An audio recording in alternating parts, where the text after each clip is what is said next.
So magandang araw kabola, sa video na ito pag-uusapan natin ang pinaka-latest po na rumor na nilabas po ni Snow Badwa. And this is very interesting kabola kasi of course it involves the most recent unanimous face of the PBA, James Yap. So hindi pa nakasubscribe, pakipindot naman po yung subscription button kabola. So ito na, pag-usapan natin agad ito kabola. Former league mega superstar playing in his last season, he will announce retirement soon. Kuligli close told me that he'll have his way, would want to play even just a single game with his former team kabola.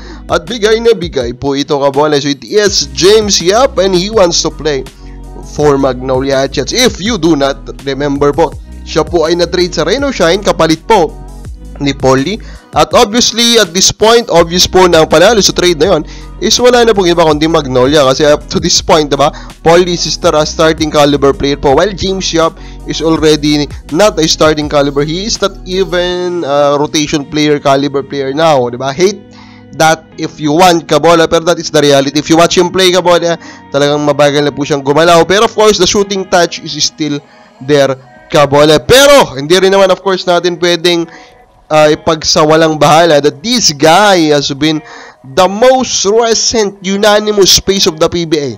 Diba? Si James Yap kabola. Diba? Kung tatanungin kita ngayon, sino ang face ng PBA? Diba? Malamang walang unanimous na answer. It will be between a lot of names like Scotty Thompson, si Fajardo, Calvin Abueva, maybe some will even say Jason Castro kabola.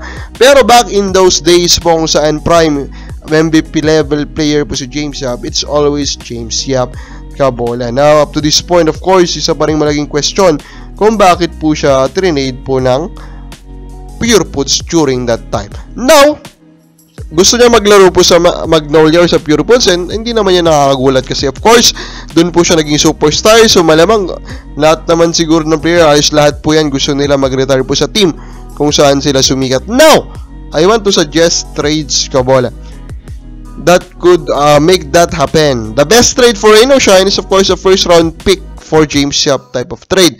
Kasi at this point of the career of James Yap, knowing na patapos na po, paretiro siya, getting anything at this point is already a victory for them. So kung kanila po push the first round pick, panalong-panalo sila. While for Magnolia, giving up one of their inactive players like Jackson Corpus is already a win, di ba? Kasi hindi naman nila ginagamit yan si Jackson Corpus. So getting back James Yap and basically fulfilling the dream of majority of their fans siguro na magretiro po sa kanila si James is already a win naman para po sa kanila kabola. Now, ini-expect ko ba na matrade po si James sa Pure Foods in his career o sa Magnolia? To be honest, hindi. Kasi there's a reason na yan po ay isa pa rin sa pinakamalaking question up to this point. Kasi nga, it's a big deal. Kung ano man po yung rason kung bakit siya na-trade po dati kabola na. Usapang comments muna tayo. Dun sa reticent po natin na po sa never interesado sa mga bagong acquisition ng Northport. Sabi po na Adrian Dulay, siguro po yung aking opinion lang sa NLEX, kahit siguro coach rin na iligay dyan kung ginawa rin silang farm team na parang Northport na firma, wala rin sigurong mangyayari. Tama naman, diba? Kung ginawa kang farm team, wala ka naman talagang magagawa in terms of contention. Kung diba, susunod-sunod ka na lang. At yan nga naman ang experience po ng NLEX. Pero now that they have Bolik, they can now get serious kabola. And if Ryan Gregorio is their manifestation of that, then let them be. Diba? Now I want to talk about the new number 1 team, tying Magnolia. Wala na pong iba kundi ang Phoenix. They're 7-1. If you look at the numbers, actually there's nothing impressive. Diba? There's nothing that impressive. They are not number 1 in any major stats kabola. And even if you look po at the current stats of their players, wala rin masyadong nag-i-stand out other than their monster import, Jonathan Williams. For what is happening is really that they're outplaying. They're finding ways to win every game differently. And actually that, for me, makes them very, very interesting as a contender. One guy that is very underrated now is Tyler Teo. The guy is nasa net rating niya plus 20 plus kabola, di ba? For 100 possession na nasa loob siya ng court, 20 plus points ang lamang po ng Phoenix sa kalaban niya. So, this guy is not putting up monster numbers, but he is doing well sa kanya pong role.